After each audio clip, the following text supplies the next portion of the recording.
So tonight we have what we are calling a mystery concoction. This has a couple items in it that was created. Smells like death. We may need to get a bowl. A bowl? This might go poorly. If heaven is anywhere, it's in a blue Tacoma, California. White magnolia in your hair. What's up, everyone? Welcome to the first ever episode of PsychBoi. I am your host, Psych Mike, and I am super excited to be here for y'all. This is my co-host, Psya. Psya, say hi to the fans. He's a little shy, but he'll get over it. Well, guys, I'm so excited to be here with y'all. Psya is as well. Our guest today is an econ PhD from Northwestern. He's very funny.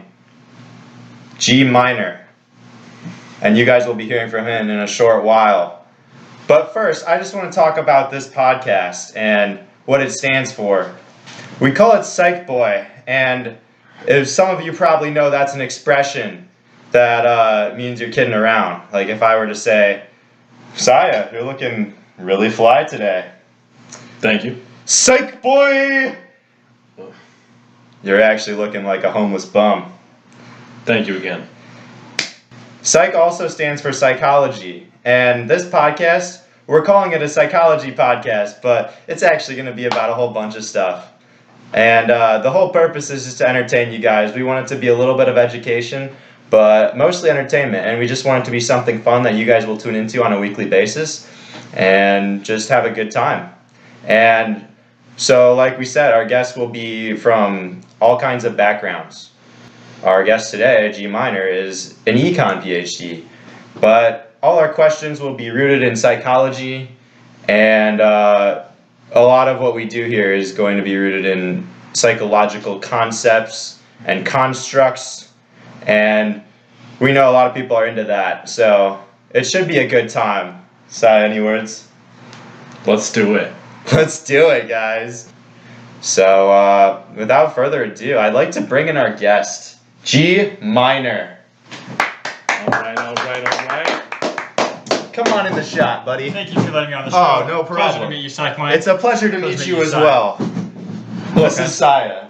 Have you guys met before? We have. Met him just about an hour ago as we were talking about the podcast, in fact. Really? Yeah. It was a real pleasure. You guys have a real chemistry, I feel like. We do. We hit it off really well. It's all of us. We all have a great chemistry. Yeah, in this shot right here. I love this. This is every type of white guy you will ever meet. Oh my gosh. G minor, it's great to have you here. It's great to be here. You are an econ PhD at Northwestern as well as a stand-up comedian. Yeah, I kind of did the econ PhD just to make sure I had students in class to attend my comedy routines. Oh, that's beautiful. Well, G minor, I want to get right into the facts here. Be happy to. I am wondering how you first got into economics. Well, I actually got more into math, to start with, and math is a little dry. You can kind of die of boredom just doing math all day, every day. And then I found economists do math, but they tell stories around it, and it makes it sound like you're doing cool things, and I just decided to stick with that. Wow, so it's like interesting math. That's a generous way to phrase it. That's interesting. I never thought math was fun. Most people don't. But then there's math majors. But math is a very useful tool. It's internally consistent, and that's a very valuable thing in this world when we have a very internally inconsistent president. Math majors out there, no disrespect. Trump supporters, no disrespect. We love you all. You're all beautiful people. Anyways, I want to get to our next question.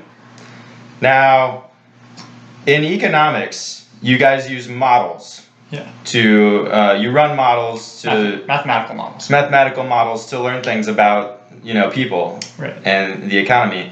And I'm wondering because they often assume that people are perfectly rational, and that's just not true. Like psychology will tell you that people are complex beings and they're not always perfectly rational. So how do you justify that in your models?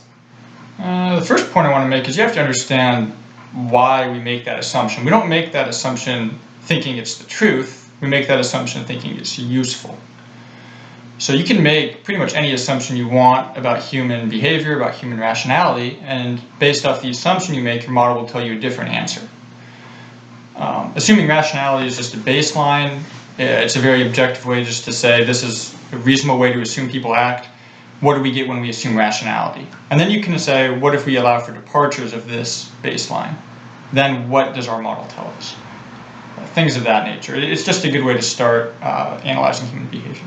So it's like a good starting point. Right. Well, it's also not ad hoc. You know the researcher isn't choosing that to drive their results. But you openly admit that people are not rational. I prefer the term boundedly rational. Boundedly rational. Explain that to me. It's a distinction. Saying boundedly rational implies that people depart from rationality in systematic, predictable ways. Okay. So it's all systematic, is what I'm getting at here. Like, you're a very systematic person. You can see by my rigid deadpan style.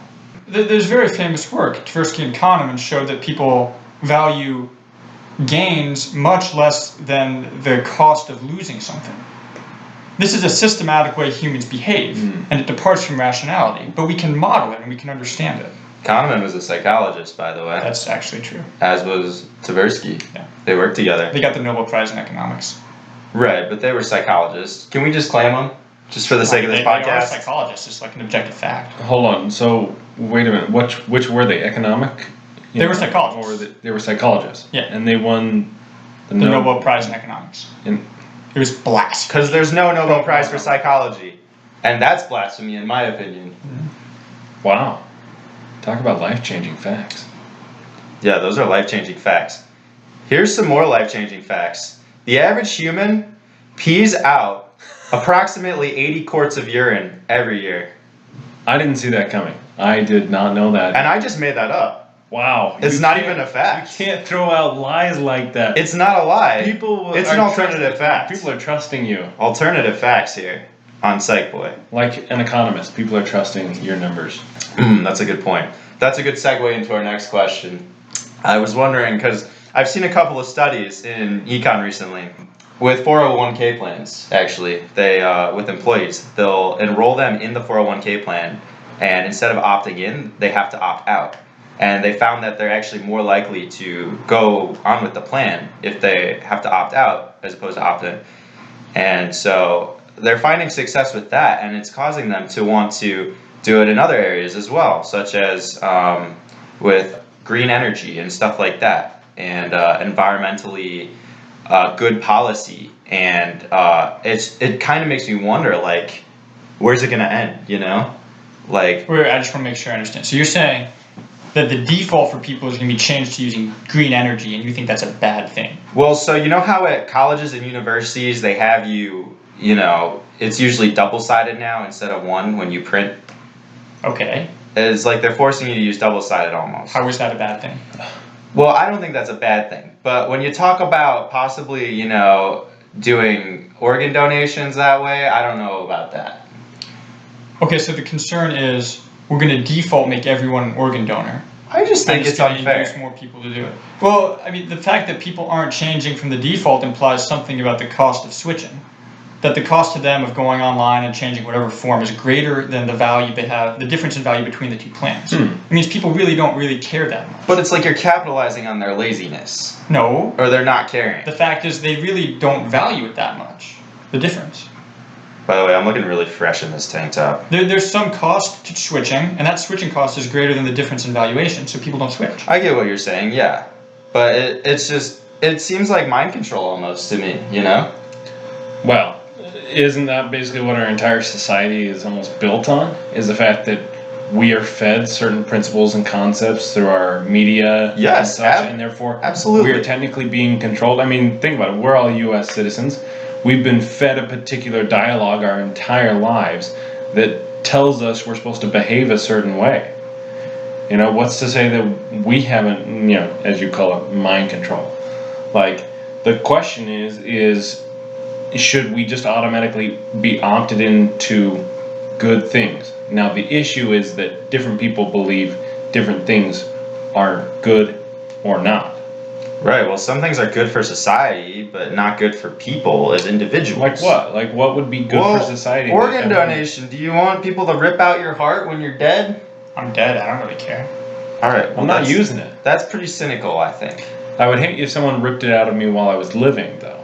I'm currently using it. Do you think I'd want them to rip out all this muscle tissue Oh my gosh. out of my body, even though I'm dead?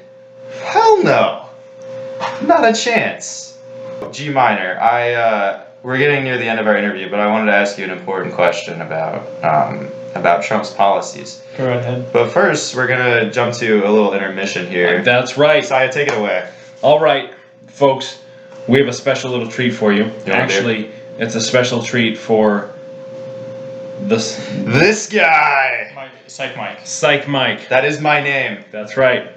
So, Psych Mike, speaking of psychological things, so tonight we have what we are calling a mystery concoction. This has a couple items in it that was created Smells like death. by someone, myself. And so, Psych Mike has to drink it if he gets a question wrong. Can we get that a- I ask him? Can we get a close-up This shot is of me not just smelling it, scripted, by the please? way. Mike does not know. I do Does not know. question. I do not know what is in this He or doesn't the know. question. I do not know. So He doesn't know either. The way this is going to be played is I'll ask a question. If he gets it wrong, he has to drink it. Now, if you can guess what's in it, granted, all you get to see right now is the visual. It smells like pumpkin, actually. Tomato juice. Is it a then Bloody Mary? There are 4 ingredients. If you can guess all 4, I told you not to feed me more alcohol. then you get to define next week's mystery concoction for Mike. That's right. If you guys, the first commenter, I believe the first commenter to comment correctly, That's correct. will get to pick the mystery concoction for next week. But it has to be like And something then- you could make in a kitchen. Yeah, and it can't be anything toxic. Nothing poisonous. I don't want to die. Then there won't be a podcast, and that's not good. Yep. Okay. It smells so bad, it actually smells kind of good. All right. Tonight's question has to do actually just with animals. It's not a psychology related question. I'm ready. I'm ready for anything. What animal? It's a mammal. Has four knees. 4 knees. 4 knees. Fun fact. 4 knees. Do I get a hint? Do I look like a zoologist? Sorry, I'm gonna. I'm give you just one wondering, hint. do I look like a zoologist? Yeah. I feel like I could This- actually pass as a This zoologist. mammal does not typically live in the North Americas. Well, my gut is telling me Arctic penguin. Is that your final answer? I don't even know if that's a mammal, though. Is that your Do final you answer? really think Arctic penguins have feel like 4 we should- knees? We may need to get a bowl. A bowl? This might go poorly. A bowl? Are you locking in the Arctic penguin? G minor, would you mind grabbing a garbage can, please? Also, if you know the answer to this question, No, I really don't think I'm going to throw up. I love please pumpkin. answer it, because we're not going to answer it. We're simply going to tell him whether he was Oh. right or wrong, and you, the viewer, needs to write. You, the viewer, please comment. And if you like this video, like it, subscribe to our Okay. channel. What's your final answer? I have to decide right now. You have to decide the Well- answer. I'm going to have to go Arctic penguin because that's what That's the okay. that's what my gut said, and I final trust answer. my gut. Final answer. Yes, final answer. All right, folks. For those of you who are out there that know the answer, you know that he is wrong. That is correct, folks. Tonight he is going to be drinking tonight's mystery concoction. Now, I felt really good about Arctic penguin, by the way. I really thought that was the answer. You may drink it. We will hold this You here got me for a you. bowl. You didn't even get me a can. That's okay. This is our mixing bowl. That's okay. You'll wash it later. All right. I'll have to wash it. You're gonna wash this. You're gonna hold it for me. I'll hold it. Can you for hold my hair back too? 'Cause, No, I don't This hold could it. get messy. All right. Do it. Go. You gotta go. To the viewers. Bottoms up. Oh. It's actually not that bad. Okay. Here. We're gonna That is enough for tonight. I told you to make something We are- disgusting, and we you are- made something very tasty. For those of you who don't know, and that's probably all of you, Any guesses? I don't really have taste buds. Oh wow, I could eat anything. yeah. That's why I signed up for this mission. That's great. Wow. That's, But I really thought it was Arctic penguins. What No. is that? What is the answer? Yeah. You can't say right now. Viewers have to guess. The viewers have to guess. And They'll just Google it. That's right. That's okay. I mean, hey, more power to them. I didn't know everything either. I'm gonna wash that down with a balloon really quick. Do we have All right. another question for our guest? We tonight? do. We want to get back to that question that we were gonna ask before all that happened, and that is regarding Trump's policies with China.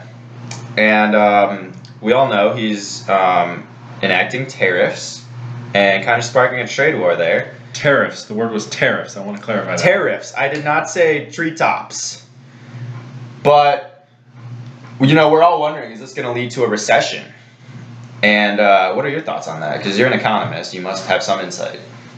Yeah, so it's funny because macroeconomics is what gets a lot of people interested in the field, but then you get more and more into it, and you realize it's just all like made up. But anyway, Wait, hold on. Can you clarify that? What is all made up? Well, macroeconomists don't really know anything. Oh. Wow. We love you, macroeconomists! G Minor will write out a formal apology later. Okay, all jokes aside. So the concern is we're going to tariff Oh, I didn't China. realize that was a joke until you said that. Was that a China- joke? I don't know. He was just joking. Okay. All right, no formal We're apology going to needed. tariff China. Okay. China's going to tariff us back. Mm. All trade's going to stop. Recession starts, we all die. That's the concern. Wow, that got That really was serious. really bleak. That got really serious really fast. This is ridiculous, right? 0 to 100. Well, yeah, I guess in some ways. Why can we not just import from some other Southeast Asian country that can make it cheaply? That's a good question. You know why Is the intention to bring back manufacturing here to the U.S. from an economic standpoint? It's a terrible idea. Why? Because we are not, our comparative advantage, what we are good at relative to the rest of the world, is not manufacturing cheaply. Okay.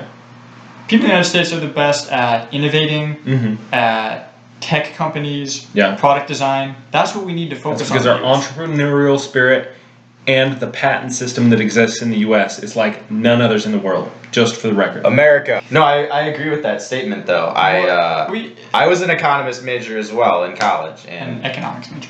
what did I say? Not important.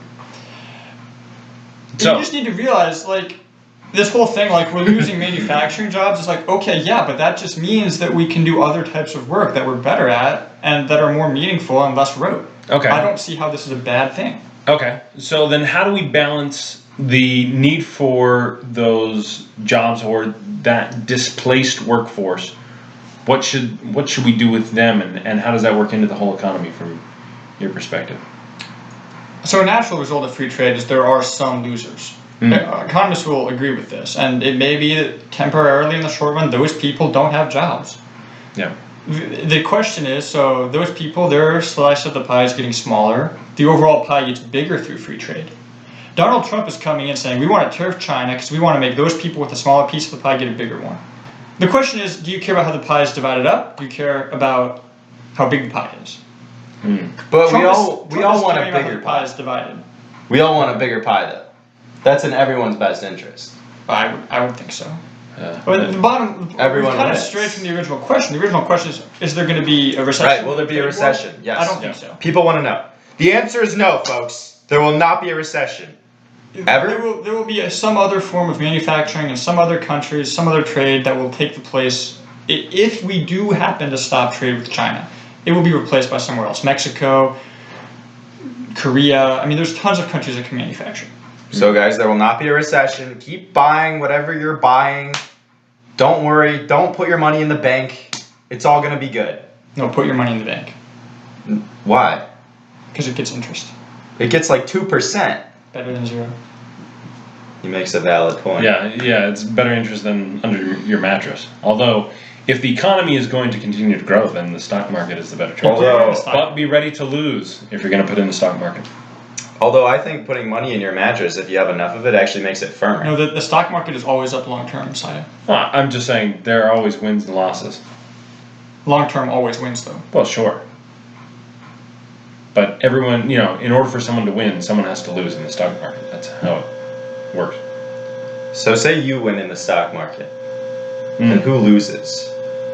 That would be based on, the different options or what type of stocks people buy. Anyway, we're not going into that conversation.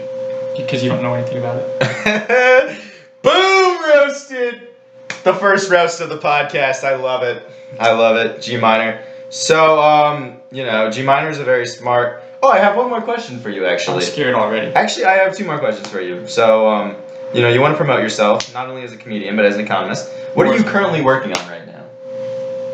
Working on estimating capital utilization rates at the firm level. Okay. Did anyone understand that? It's really not that crazy of a concept. You have some firm making steel from iron ore. They have a bunch of machines making this steel. Question is, how much are those machines working in any given time period?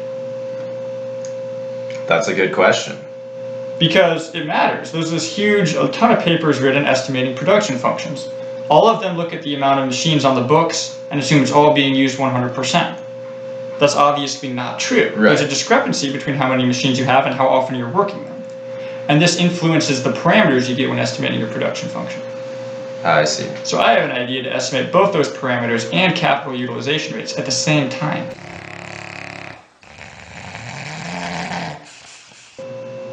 Thank you for having me on the show today, PsychBoi. I had one more question for you, actually. Okay.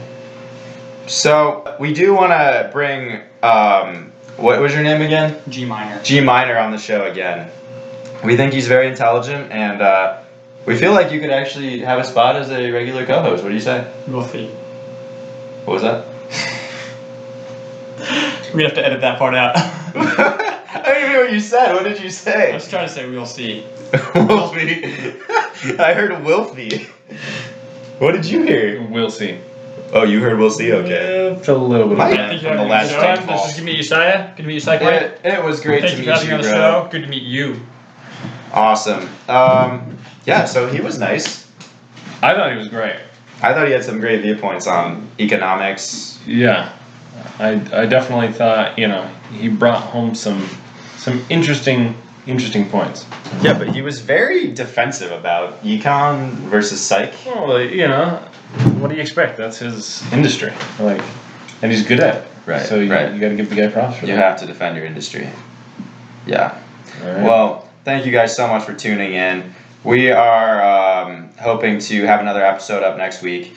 Remember to comment, like, subscribe if you enjoyed this video, and also comment on the trivia question of the week, which was Psya The 4 knees. 4 knees. What mammal has 4 knees? Okay, guys. All right. We are signing off. Thank you so much for watching. We love you. See you next week. It's in a blue Tacoma, California, white magnolia.